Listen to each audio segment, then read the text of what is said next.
नमस्कार, Avon news TV में आपका स्वागत है और मैं हूं आपके साथ मेघा। देखते हैं स्पेशल स्टोरी में क्या है आपके लिए खास।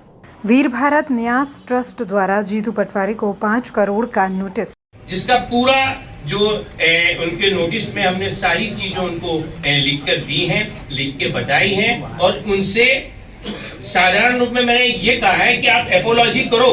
आपने गलती कर दी, आपने किसी भी एक व्यक्ति को ठेस पहुंचाई है तो उसकी एपोलॉजी तो कर लो, और एपोलॉजी ना करते हुए अपने वरिष्ठ का भी मान नहीं रखा और वरिष्ठ के द्वारा कही गई बातों को गंभीरता से विचार करते हुए आपको कोई भी बात को पब्लिकली जाहिर करना था, जो उन्होंने नहीं किया। सर, सवाल ये है कि अगर वो माफी मांग लेते हैं तो आपकी मानहानि की जो कार्रवाई है क्या रिटर्न होगी? देखिए, हमने उनको जो नोटिस दिया है एक बहुत बड़प्पन रखते हुए नोटिस दिया है कि अगर सार्वजनिक रूप से अगर वो माफी मांगते हैं तो हमेशा मानहानि की वैल्यूज जो की जाती है वो सबसे इम्पोर्टेंट वैल्यूज ये है कि क्या मैं अपना चेहरा दूसरे को दिखा सकता हूं या नहीं, और सामने वाला जो मुझे देख रहा है वो मुझे कैसा देख रहा है।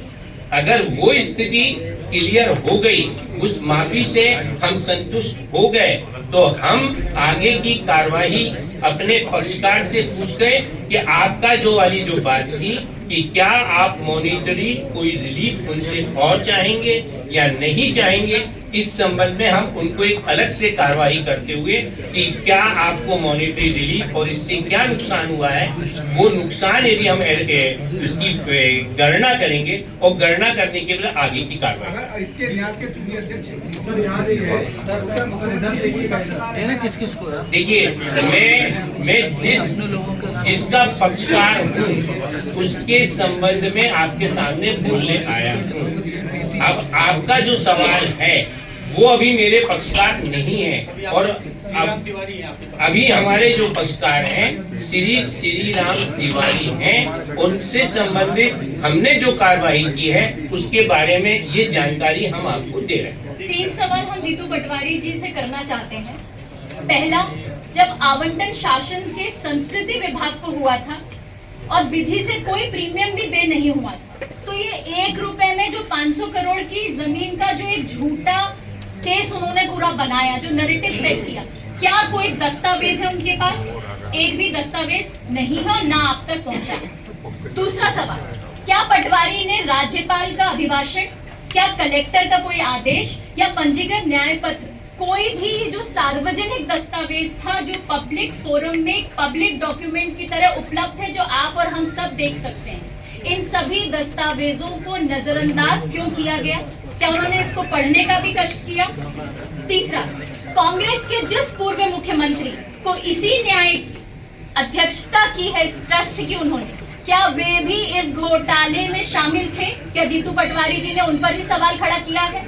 2013 में बना था ये न्यास और तब से लेके आज तक इसमें कांग्रेस के भी मुख्यमंत्री अध्यक्षता कर चुके हैं। क्या इन्होंने घोटाले का आरोप उनके ऊपर भी था?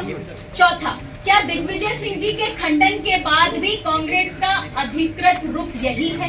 और पांचवा, क्या कांग्रेस शूरवीरों, संतों, मनीषियों का सम्मान में जो संग्रहालय बन रहा था, ये संग्रहालय का पर्पस इन चारों जातियों के लिए था, इस पर्पस को विरोध में है? क्या वो वीरों के जो उनके ऐतिहासिक काम है, जिसको हम संग्रहालय में हमारी युवा पीढ़ियों तक पहुंचाना चाहते हैं, क्या वो इसका विरोध करके, राजनीति करके, क्या वो इन शूरवीरों पर भी लाछन लगाने की कोशिश कर रहे हैं? इन बातों का जवाब जीतू पटवारी जी को आकर देना पड़ेगा।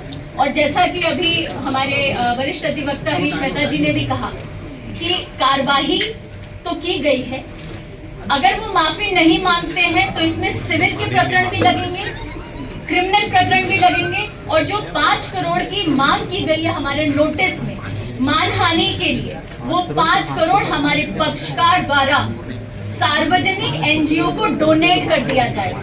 और ये भी हमने उस लीगल नोटिस में बहुत ट्रांसपेरेंसी से लिख कर दिया। नोटिस की कॉपी अभी उनको सर्व हो जाने दी, फिर हम आपको। इस स्टोरी में फिलहाल इतना ही। खबरों के लिए आप देखते रहे वन न्यूज टीवी। नमस्कार।